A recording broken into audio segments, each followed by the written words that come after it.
கடைக்கு போய் வர இடங்கள்ல இந்த கடைக்காரர் எனக்கு சொந்தமான்னு சொல்லி கூட மாத்துறாரு. இப்ப ஒரு பிள்ளைய லவ் பண்றதுக்காண்டி வந்து அந்த பிள்ளைகிட்ட என்ன தெரிஞ்சவங்க அந்த ஊருக்கு கொஞ்சம் சேல்ஸுக்கு வந்து விசாரிச்சு போட்டு வந்து அதை வச்சுட்டு சொல்றது இந்த கடைக்காரர் எனக்கு சொந்தம் அந்த மாதிரி.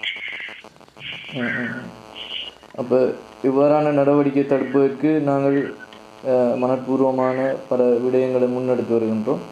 இது தொடர்பான உங்களது டிரைவரோட வந்து வயசு போனீங்க அவரோட வந்து கழிச்சா கூட வந்து அந்த தனிப்பட வந்து அவரை கூப்பிட்டு வந்து இதாண்டி கழிச்சா கூட அவர் வந்து ஓரளவுக்கும் சொல்லக்கூடும். ஏன்னா வந்து திண்ணவேலி போய் சண்டையை கூப்பிட்டு கதை கேட்க சொன்னவரா அவையல் லைஃப்ல இருக்குது தானே அவையலும் அந்த அவனையும் விட்டு கொடுக்கையில அவள் தான் செய்த பிள்ளையை தான் வந்து அதுக்கு உடந்தையா இருந்துட்டேன்றதுக்காண்டி அந்த பயத்திலையும் வேற அந்த எல்லா விஷயங்களையும் அண்டையே சொன்னவரான்.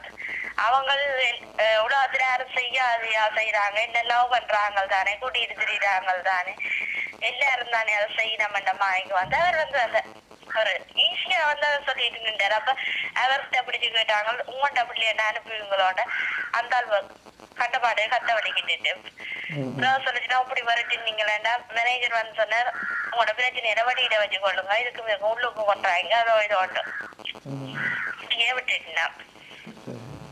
அப்போ இதோட அவர் சார்ந்த ஒரு நிறுவனமோ இல்லை அவர் சார்ந்த குடும்பமோ ஒரு சரியான முடிவு கொண்டு சொல்லுது அப்படிதான்.